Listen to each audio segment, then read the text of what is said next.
Whether you're overlanding or just driving down the freeway, a flat tire is never a good time.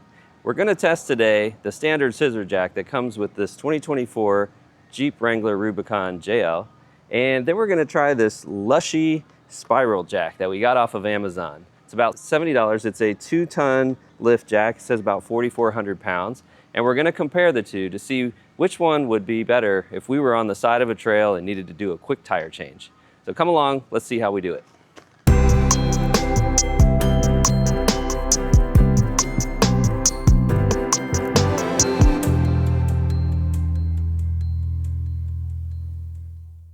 All right, let's see now. We're gonna unbox the Lushy spiral jack. It's a 2-ton capacity. Make sure you get the one that goes to 19 inches high. We're seeing 485 millimeters. This is about $70 on Amazon.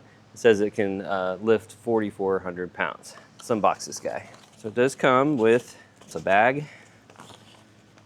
So it has a similar hook style mechanism for turning the screw, 2 pieces of extension, and then the spiral jack itself. So you can see it's got a square base and similar twist style mechanism to make it go up and down. Okay, so let's assemble the crankshaft here that will be used to turn this up and down. One thing you'll want to notice is that each of these, 2 of these parts have a little indent, a little divot for where that bolt's going to go in. So what you'll do is you'll insert it to where the bolt side is here, and then you're going to want to tighten that. You can see another divot right there. And do the same thing on this side. Tighten it. And then lastly, we will attach, just throw the handle on here. The handle does appear to just be fitting on there loosely. Quick comparison to the factory shaft and hook shaft here that comes with this. You know, that just snaps together there with the little bead lock, and then you also can snap this on. It does lock on there. This hook will go on there just fine. I may see combining the factory crankshaft here with the new screw jack. Before we get to the new screw jack, we're going to start with just the standard scissor jack that comes with the Jeep Wrangler. It started a little bit before we even stick it under there. Okay, so we got the scissor jack under there. We put it right underneath the axle, close to the tire. It works really well to do it from the front here because then you have really easy access to it. I'm gonna go ahead and jack it up till the max of the scissor jack so we can measure our clearance off the ground.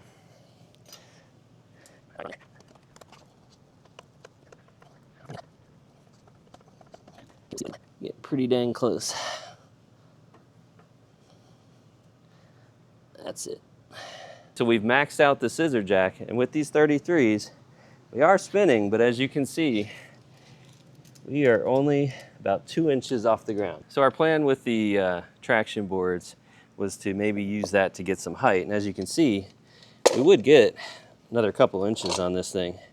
But the problem is we need the scissor jack positioned like this to catch the axle in the little cupped groove there. It only really sits this way. So how do we get our traction boards in there? And we really can't, because if we do this, then it doesn't sit on the traction board. And that doesn't seem like the safest option either. So we're gonna move over to the screw jack and see how well we can do to get this thing off the ground. All right, so we got this screw jack under here, right under the axle. Now, it looks a lot like a bottle jack itself, just doesn't use the pumping pressure that we saw.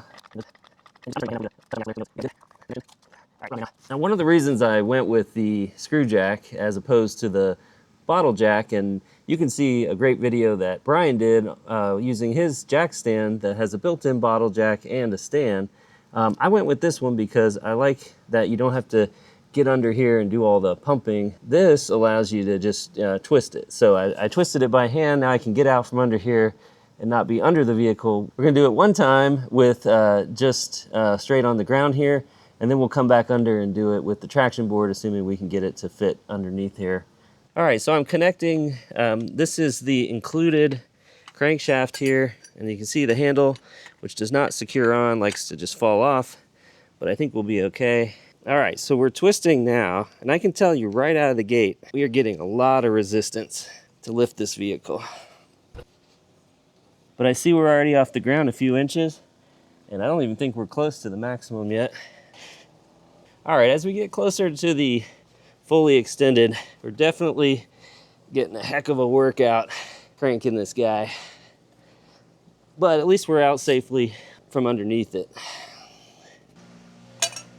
It's kind of leaning a little. All right, so you can see we are a little over 18 inches here. Okay, so we've got this thing as fully extended as we're comfortable with. And as you saw, we're a little over 18, almost 18 and a half inches extended in the jack itself. We now have the tire right around 5 inches off the ground there. Big improvement on our lift, and now 3 inches higher off the ground that we've extended the height of this. Plenty of room, and if we had 35s, I think we'd also be in good shape with this height. Now, cranking this, I'm gonna say it was about twice as hard as using the scissor jack. Scissor jack was pretty easy the entire time. There wasn't a ton of resistance. This gives you resistance from the minute you hit the axle until you finish. And compared to Brian's bottle jack stand, and again, click the link up above to watch that video, he's got the hydraulics of that bottle jack helping with the lift. All right, in our next test, what we're gonna do is we're gonna go ahead and try to get the traction boards under this, and we're also gonna use the factory hook and lever there that comes with it for the crank.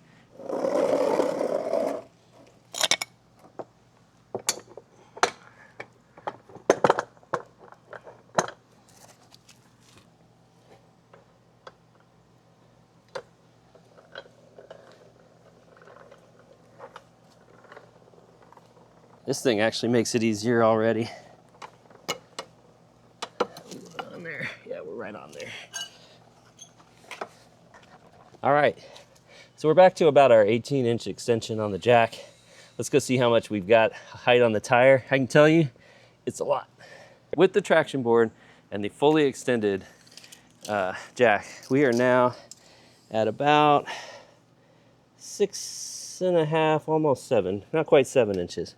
So that added a good 1.5 inches there. And you can see we got a free spin here. I do think using the factory crankshaft here was about like using the scissor jack. Maybe a hair more effort. Also, third time doing it, so probably getting a little tired.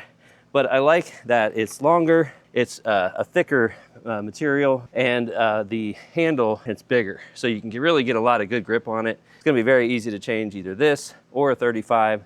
We'll probably toss their handle that came with it and use the one that comes with the Jeep. Now, one thing to keep an eye on here is the lean of both the jack as well as the Jeep itself. We don't have a very wide base on this. I think the traction board is helping support it nicely in the driveway here, and probably would as well on the trails. But we do see about a maybe 5 or so degree lean. Just something to keep an eye on, and you just don't want anything slipping under there. Went ahead and put the scissor jack back in here. We'll keep it with the vehicle, as well as the crank bar for that and the handles. All that's back in here. We went ahead and put the screw jack right sitting in here with some extra stuff all around it, so it fits nicely under here if you use this compartment for all your emergency supplies. And hopefully this guy will snap right back on there. Yep, and we're good to go. Thumbs up for the screw jack.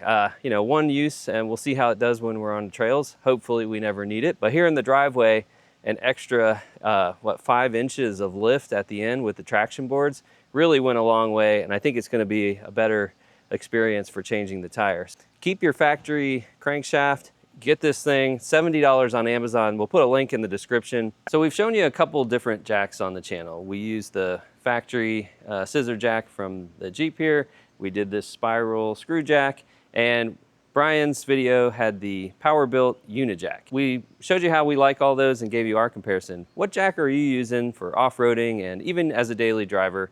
We'd love to hear it. Put a comment in there below. Tell us what you're using and how you think it compares to the ones we've shown you. And if this is the kind of content you want to see, like and subscribe to help us with the channel so you see us again. Thanks, and we'll see you next time. All right, let's get started. Oh, wait. Make sure you have one of these OBD checkers. It should come with every Stellantis Jeep vehicle. You're going to need it to see all the engine codes you have with your new Jeep.